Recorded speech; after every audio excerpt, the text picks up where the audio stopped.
आचार्य प्रवर भगवत पूज्यपाद स्वामी ग्रंथराज समाधि तंत्र में अपर नाम समाधि शतक उन्होंने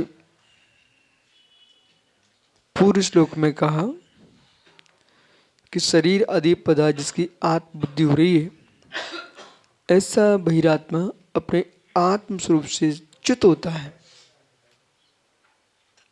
परंतु अंतरात्मा शरीर आदि से संबंध से च्युत होकर के कर्म बंध से च्युत हो जाता है। पुनः उसी बात को समझा रहे हैं। दृश्यमानमिदं ब्रूमूढ़स् त्रिलिंगमबुध्यते इत्यमित्यबुद्धस्तु निष्पन्नं सद्विवर्जितम्।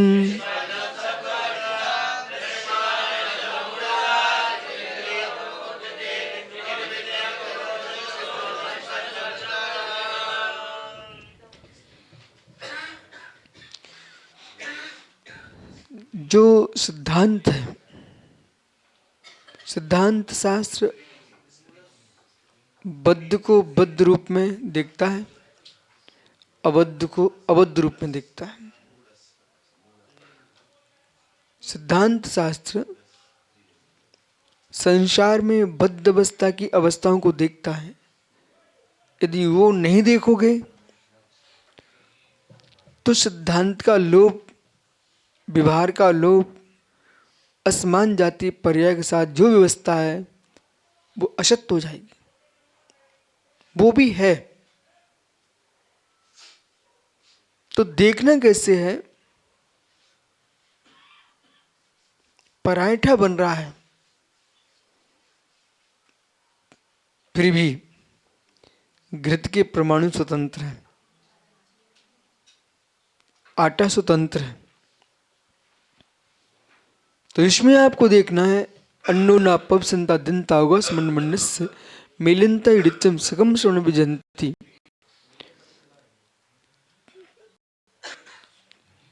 अन्नोनम पविसंता, एक दूसरे में प्रविष्ट होने पर भी अपने स्वभाव का परित्याग नहीं करते।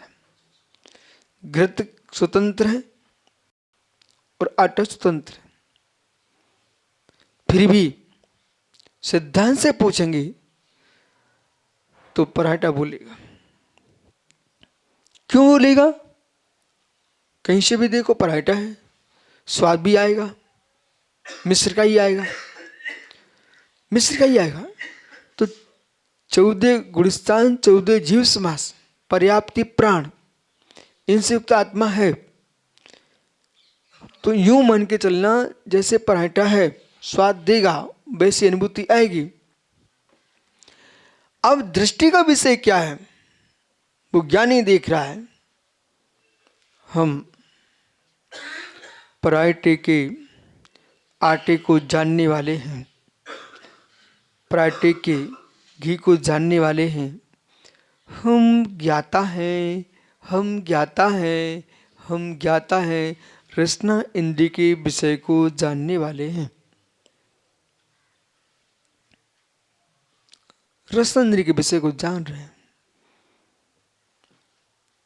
मैं भोक्ता नहीं हूं, मैं ज्ञाता हूं।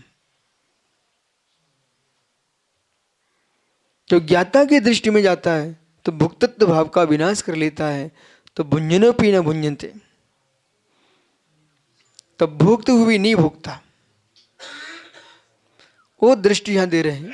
दृष्टिमान इदम मूढ़स् त्रिलिंग मवोद्यते।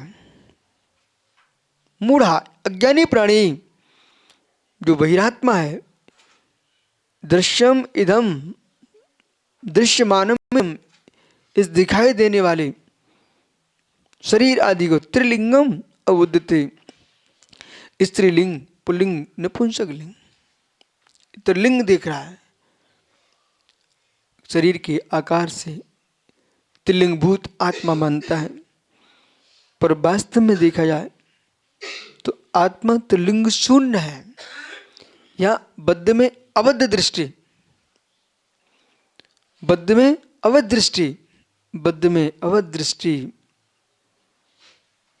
सांचे के आकार से गुजिया ने आकार ले लिया है। ये परसापेक्ष आकार है, वास्तव में मसाला अपने पे इन आकारों से शून्य है। ऐसी आत्मा कर्म बंदी के वश लिंग के आकारों को प्राप्त है, पर वास्तव में आत्मा इन त्रिवेद लिंग से शून्य है। शरीर के लिंगों को आत्मा का लिंग मान रहा है।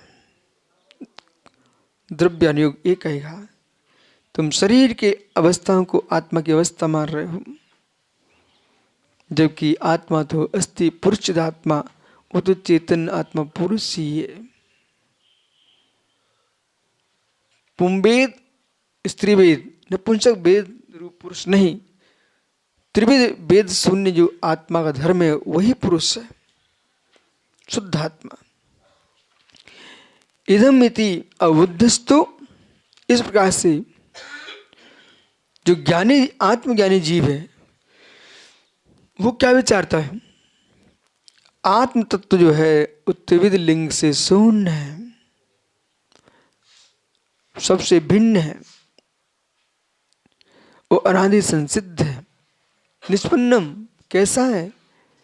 निष्पन्नम लिंग शून्य अनादि अनंत है, शब्द विवर्जितम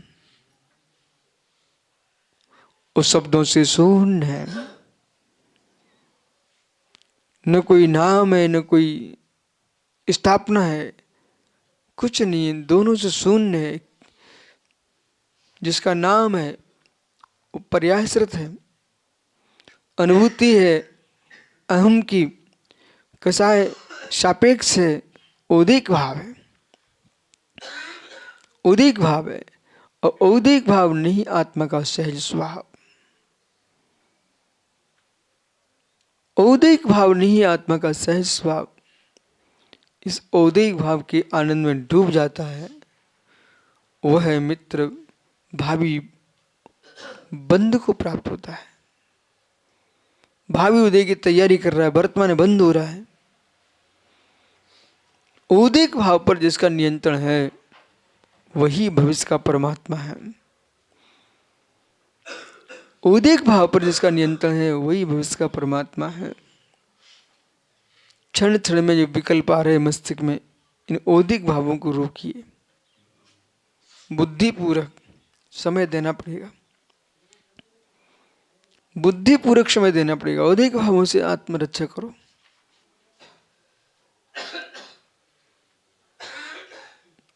कुछ ऐसे औदिक भाव, इसमें अपने आप को एकांत मत दो, भीड़ में रहो। भीड़ में रहोगे तुम औदिक से बच जाओगे। कुछ ऐसे औदिक हैं भीड़ में रहने से तुम बिगड़ जाओगे, तो एकांत में रहो।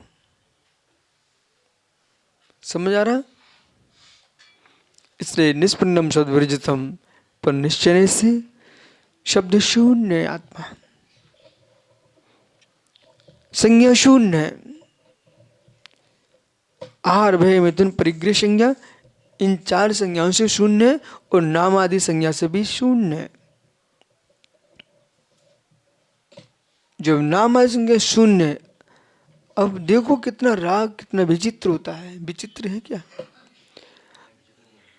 रागादिक भाव कितना विचित्र होता है।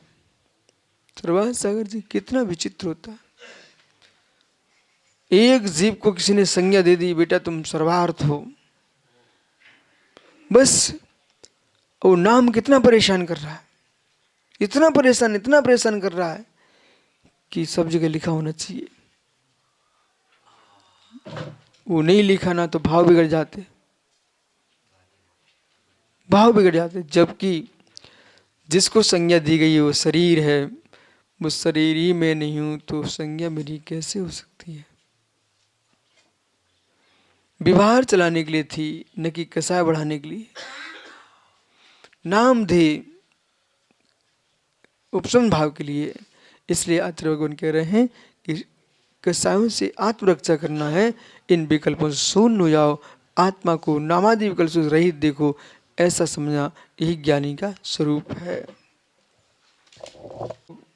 और कर्णनियोग की परिभाषा आप समझ चुके हैं।